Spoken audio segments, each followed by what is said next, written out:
Did you guys see that Nintendo did a Direct today? Totally, you definitely did. You wouldn't be watching this otherwise, I'm sure. But either way, I was not expecting anything out of this Direct. Nintendo is kind of in the later years of the Switch. They're prepping up for the successor, and as a result, I'm sure a lot of their manpower is going towards the new console. As a result, I felt like this was going to be more out of obligation than actually having a lot of good news coming from the Direct. And many times they've done that before. Usually they go very full ham, and then we get some really crappy Directs. This was not the case here. I was completely caught off guard. Sit down, get comfortable. I just want to ramble a little bit. I want to talk about this Direct. There's a lot to talk about. There's a lot to take in, and there was a lot of announcements. Starting with the very first announcement almost seems kind of funny to me, because I was thinking leading up to this Direct, wouldn't it be great to follow up a Paper Mario announcement and then a classic Mario RPG remake announcement if we got something for Mario and Luigi.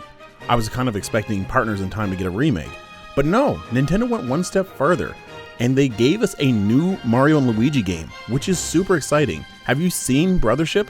The game immediately opens up, showing off all the personality that you normally get in the Mario and Luigi games. So even though Alpha Dream is dead, clearly this series isn't, and I love that. The cool thing about the Mario and Luigi games is the characters are always so much more expressive than you get in other Mario games, and the cell shading they decided to go with is such a nice compliment to it. I love how quirky and fun looking all the characters are, especially Mario and Luigi specifically. I feel like Luigi's personality normally comes out the best in Luigi's Mansion and in these games, but Mario only really has these games to really flex his personality, and you get all that expressiveness in spades just in this trailer alone. Movement looks super bouncy, the combat looks super intricate, which, to be fair, out of all the Mario RPG games out there, the Mario & Luigi series has always had the most interesting combat system. I love Thousand Year Door, but it's definitely more engaging here. And it's nice that once again we're not looking through the classic Mushroom Kingdom. It looks like it's going to be kind of more traveling from island to island. In fact, something I didn't catch on my initial watch of this was that it looks like Mario and Luigi actually travel via a land ship.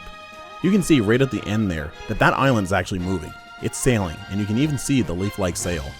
I know once we get into the highlights, sometimes it's not nearly as exciting.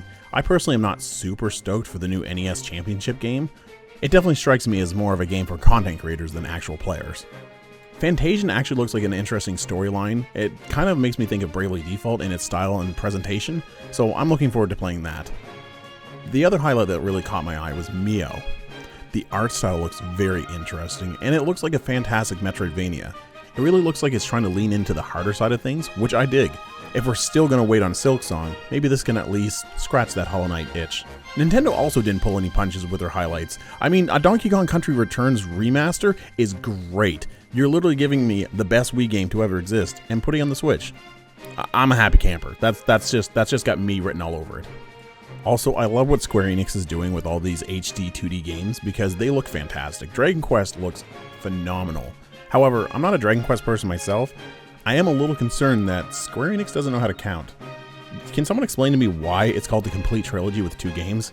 Also, before we leave the highlight section that we're currently on at the moment, can we just really quickly address the fact that Metroid Zero Mission took like 3 years to come out on the Switch?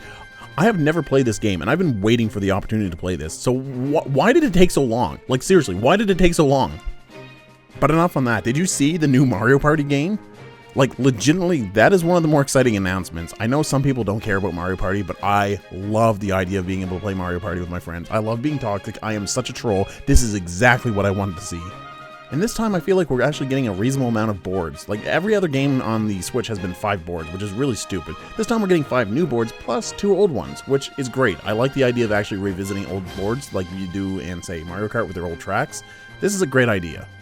It's also really cool that they're doing some specific online support with the 20-person mode. Hopefully that doesn't mean they're going to go backwards and say no online 4-player mode though, because that would be incredibly stupid. The thing about Super Mario Party Jamboree that really scares me though is that it may actually be a Joy-Con only game, just like the previous one. Superstars was kind of more a return to form and playing classics. Super Mario Party had a unique gimmick with using a one-sided Joy-Con, which it was fine, but it was definitely not as good as, say, having an actual controller. Please don't do that to us, Nintendo. That's a stupid gimmick on its own. As a side note, before I address the other two major titles announced in this Direct, I do want to say I really appreciate the fact the Ace Attorney games are actually bringing over Miles Edgeworth 2, because, again, I love the Ace Attorney games. Super happy to see that. But let's actually talk about the thing that's most exciting, in my opinion, about this Direct, which is The Legend of Zelda: Echoes of Wisdom. Holy crap, they actually made a game where you get to star as Zelda, and honestly, the mechanics look very interesting. Taking the engine from Link's Awakening and incorporating it into a completely new game, really genius move. Echoes of Wisdom really feels like it's trying to be open world in a 2D plane, which is not the first time we've seen Zelda do this, or Link, or Zelda, whatever you want to say it, but it is the first time that we get to see it in HD. It's the first time we get to see it with such creativity. This game looks like it's going to lean a lot more into the puzzle elements compared to, say, Link's Awakening or Breath of the Wild, but I generally find this very fascinating. It's really interesting if we're going to start seeing Zelda games that are actually Zelda playable, and then Link games, which are Link playable, which are still Zelda games. It's confusing, but you get the idea. The point is that Zelda's not supposed to be some damsel in distress in this, which is, very cliched, but it's also nice that she doesn't just use, say, her emotions like Peach did in her first game, And just coming back to that toy-like artistic style, what a fantastic choice. I really adored the way Link's Awakening looked, and it's good that they didn't just scrap the idea after the one game, because that was 5 years ago? The option to be as creative as you want to looks really interesting as well. Being able to use the water blocks or different types of enemies, or just different things like beds. I love the fact they kept using beds in the entire trailer. That was hilarious to me for some reason. This makes for an interesting game. I don't think it'll feel as big of a powerhouse as, say, the last game announced here. It's just that this is something brand new. We knew about Metroid Prime 4 for 7 years now, wow. And finally getting our first trailer on it, exciting, sure. But The Legend of Zelda: Echoes of Wisdom, which, let's be real, should be called The Legend of Link, because every time, Link doesn't get billing in his game, so I think it's only fair that Zelda has her turn now. The Legend of Link, come on, that's the only way, come on, I believe in it. Anyways, next game. The second they revealed The Legend of Link: Echoes of Wisdom, though, I was convinced we were getting Prime 4, because that's a title you finish with, and if you're not finishing with this Zelda title, you're definitely finishing with Metroid Prime 4, and they finished with Metroid Prime 4, and oh boy, I am excited for this game. But weirdly enough, the trailer didn't get me as excited as I would have normally have been. With Retro at the helm, something about this trailer felt very comfortable, almost like slipping into your favorite slippers. The game probably has so many juicy little details that we can definitely analyze at some point, but something about this felt like you were just back at home again. As someone who's played the Metroid Prime games multiple times, I'm very excited about it, don't get me wrong, but this felt comforting more than exciting.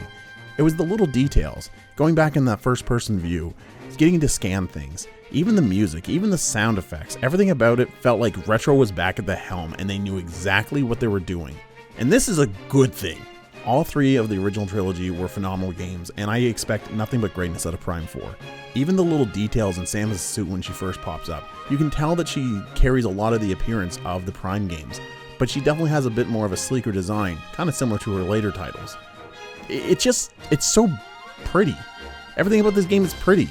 When you get to see that little piece at the end there, teasing about the overworld, it just looks like you're going back to Metroid Prime again. It's so comforting. And I'm sure longtime fans are going to feel the same way.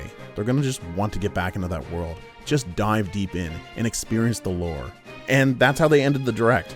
Looking at the whole Direct, there were definitely some more highlights that are probably worth mentioning, maybe not to my personal taste, but this really hit on all fronts. Nintendo said, hey look, we don't need to work as hard on the Switch with the new successor coming out soon, but you know what? Let's go up with a bang. Oh my lord. This was probably one of the best Directs I have ever seen, but let me know what you guys think. Was it one of the best? Maybe you didn't like it as much? Was there something I didn't mention that you're excited about too? I'd love to hear your thoughts.